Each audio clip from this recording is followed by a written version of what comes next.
that blonde is out. I never said that. But brown is definitely in. Even Miss Hailey Bieber. She's got that beautiful, like, natural light brown. And better yet, if you want something that's dimensional, you can't just slap one color all over your head. And here's why. What's good, everybody? It's your main girl, Mel, professional stylist, curl specialist, and healthy dimensional color enthusiast. After recently toning my blonde back down to a natural-looking brown, I feel it is my responsibility to share the need to knows. Because no, toning down your color is not as easy as just slapping a box on your head and wishing for the best. There's a lot of risk doing that to your head. If done incorrectly, darkening blonde hair can result in uneven, green tinted, hollow, muddy looking color that doesn't last long and can leave your hair in a more damaged state than when it was blonde. So in this video, we're going to talk about the darkening process, the maintenance requirements, and some of the realities of toning your hair darker after it's been previously lightened. So before you decide to take the dark hair plunge, make sure you stay tuned for this whole video. I'll be sharing all my pro tips so you can properly prepare your head for your appointment, and also showing you how I achieve this look at home, because I know that's what many of you are going to want to do. I actually picked up some color from Sally so I could test that out for you, so the review and the formulas coming up. Without further ado, let's dive deeper into it, because the colors are deeper. Do you know what I mean when I say deeper? On the level system, we have a level 10, which is high. Once upon a time, I was a level 10, and now I'm below a level 7, which leads me to my first point. If the color that you are looking to achieve is 3 or more levels darker than your starting point, then your color service is a color correction. And that's really important to note when you're booking your service with your professional stylist. That way you have enough time for your appointment, because it's going to take 2 colors to get your result. A result that is rich. And better yet, if you want something that's dimensional, you can't just slap one color all over your head. And here's why. This lovely level system that we see, which describes the lightest light blonde and the darkest dark brown and everything in between, all has a background. This is the NRP charts, or the natural remaining pigment charts. These are the undertones at these levels. And for example, when you're at a level 10 blonde or even a level 9, the natural remaining pigment left in your hair after bleaching is pale yellow or even yellow orange. But when you're looking to go a rich dark brown color like a level 4 or level 5 brown, which is maybe the color that's growing out of your head, the natural remaining pigment at those levels is red. So while coloring your hair darker, you need to fill that missing natural remaining pigment, which is going to give the richness and the longevity to your hair and not make it look hollow, muddy, and even green or ashy looking. So be aware, it is very important if you're going from very light colors to darker colors, you need to fill that natural remaining pigment back into the hair by putting on warm toned color, letting that process, and then coloring over top of that with the end result that you're looking for, which is what's truly going to give you deeper and longer lasting results. But also, well, it's just a longer process in general. Now, for the lazy, impulsive DIYer at home, I know what you're thinking. Isn't there an easier and faster and better way? There is an easier and faster way, which is what I was able to do to achieve my look. Allow me to walk you through how I achieved this coloring. This is my hair before freshly recoloring, like I have done here today. That was hair after fading for like 3.5 weeks and several washes in between with lots of different products and shampoos that weren't specifically for color treated hair, but I digress. As you can see, she was back to being a blondie. In just a few, we'll talk about how to avoid this from happening. Anytime you're gonna be applying a color on your head, you need to factor in that half of your end result is already on your head. So you need to use what you've already got, and then remember that you're adding to it. So let's figure this out, shall we? I strongly encourage you to use charts. My before hair, the light and highlighted parts, were a medium light blonde shade that looks about a level 8. It was also warm and brassy, so the undertones are like a yellow orange. But since I wanted to drop my hair color down to around my natural root color, which is a level 5, I knew I needed to formulate really warm. And if you're scared of warmth, then get out. No, I'm kidding. Well, then don't do it. But just know that hair that is lightened and porous as he operates very funny. It actually rejects warm tones, which is why it's important to put a lot of warmth in your formula, even if you're looking for an ashy or cool toned end result. Because if I'm not taking the NRPs and the level systems all into consideration and I just went to the store and picked up an ash brown color, my hair would come out a muddy color and fade very green. Show of hands if you've been there. If you have suffered through green and hollow hair because ash did you wrong, put your hands up. Because here's the thing, hair color that's in the box is meant to go on hair that is already that color or that level. Now, as for what color we want to be using, if you're going darker, use a Demi. Because Demi is going to be less damaging on your hair since it's already been pre-lightened and lifted. Demi-Permanent color is going to make use of the porosity that's in your hair and be much more gentle. Now, for the first time, I tried Ion Color. I tried their Color Brilliance Demi-Permanent line, and I picked up a few different shades for me to work with and mix based on what they had available and what may also be available to you if you're doing this at home. These are over-the-counter products, not just for professional use, which was a first for me. I always use professional products on myself, but I wanted to share a little review, so we'll talk more about that soon. Now that we've got our products, let's talk about the process. Finally, you're ready for color. But are you ready for color? How dirty is your hair? If you've ever heard that coloring dirty hair is better, then you heard wrong. This is a very old school mentality that does not reign to be true anymore. Back in the day when hair color was much harsher, it was recommended not to wash your hair for a couple days before your appointment.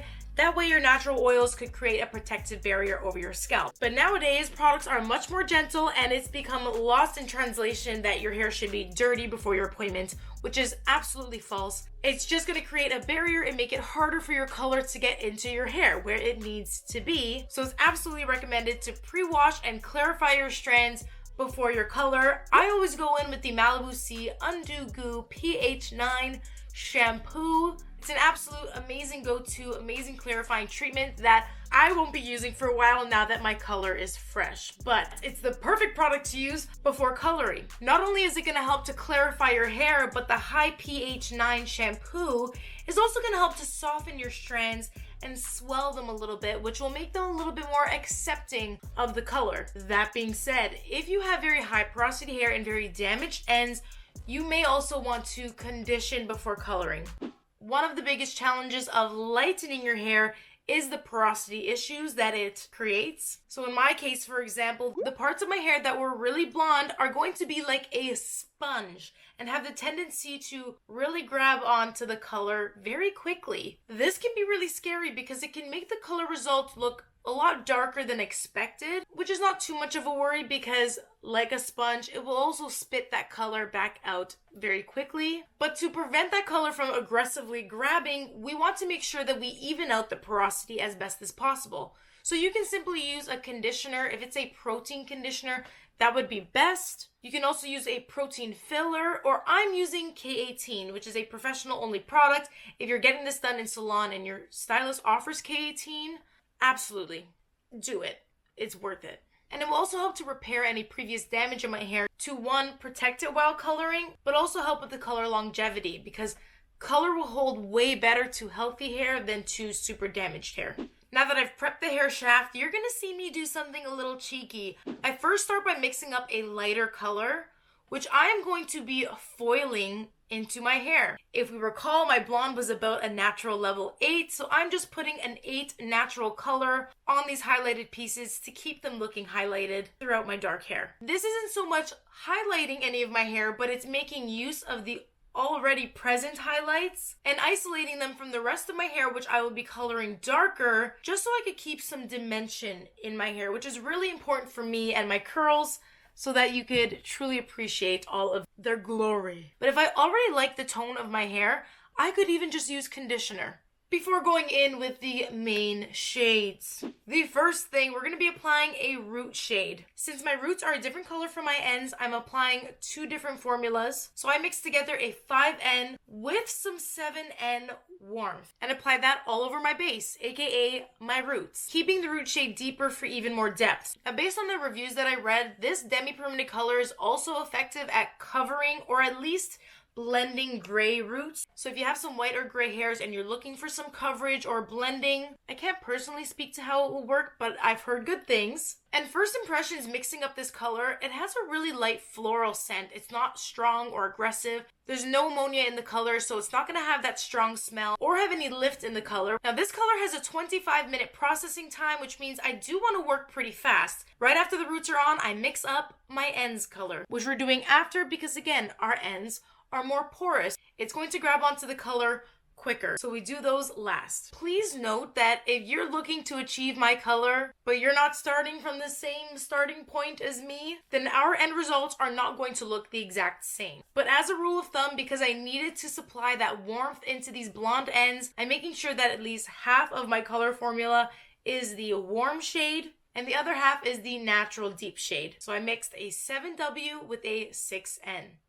Did this look and feel scary while it was on my head? Absolutely, even for me. But if there's one very important piece of advice I can give you, is that you need to trust the process. So just step back and let the color process. I set a timer for 25 minutes after everything was covered, and then I was ready to wash. And washing is a whole other process. To wash out hair color, it's really important to make sure that you keep rinsing until the water runs clear. Then it's going to be best to use a shampoo and conditioner that is meant to preserve color. And better yet, don't skip a treatment. I picked up the Ion Color Brilliance After Color Treatment because I just wanted to try it, and wow. This is one of those products that the moment I put it on my head, I audibly said yes. It just melted right into my hair. It felt super, super soft, and I let that sit on for a few minutes before rinsing. An after color treatment like so is going to help preserve your color longer, but also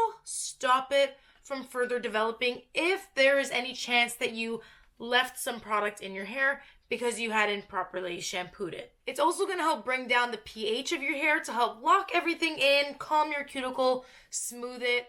And smoothing it was. It literally glided on my hair and made it feel like butter. This is already one wash post color.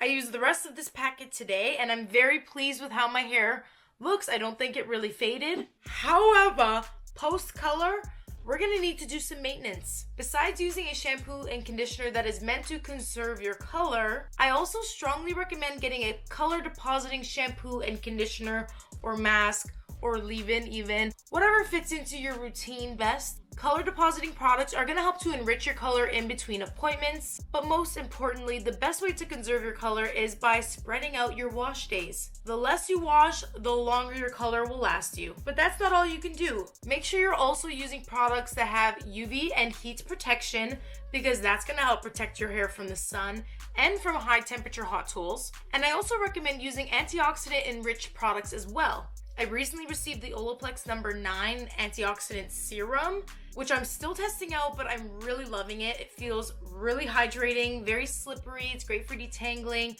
And antioxidants in general in your hair products help to improve the integrity of your hair and most importantly, that color retention, which is what we are looking for. And let's see, I think my final tip for you would be to use lots of oils on your hair, especially before washing. Practice hair oiling the night before you wash, or just make sure you're using an oil on your ends. This will help protect your color for when you're washing, but also just give your hair tons of shine, which the brown will already be doing. That's the magical thing about getting away from blonde. The shine and the life is just, it speaks for itself. And I'm very pleased with how my hair looks. I don't think it really faded, but if you really want to see how it lasts, then you need to make sure that you're subscribed to me because we post weekly videos on this channel. Follow along to see how it continues to last, and I will be documenting the process for my TikTok and Instagram at Mains by Mel. But first impressions, I'm very happy with the color. I think my results look amazing. The hair is shiny, it feels strong, it feels soft, and I do feel like the color is rich and true to tone. So I was very pleased with my color choices and again, the results, especially considering that these are not professional products. If you wanted to look into any of the products that I used for this process and mentioned throughout this video, I will have them linked in the description box so you can check them out there. I think they did a great job. Let me know if this video has inspired you either to do your hair at home by yourself or to call a professional, which is recommended, but again, I digress. I hope that you found this video very helpful. Give this video a thumbs up if you did. Again, make sure you're subscribed so you can see how this lasts me, and drop a comment on anything else that you would like to see. This has been your main girl Mel, and I'm out. Peace! In conclusion, I am unwell. Bow chicka wow wow. Bow chicka wow wow wow. Wow wow. It's always like this. What? Okay, maybe not. Maybe not. Maybe not. You know what they say about curly hair? It has a mind of its own. Oh yeah. Yeah. Yeah. Yeah. Thank you so much. Thank you.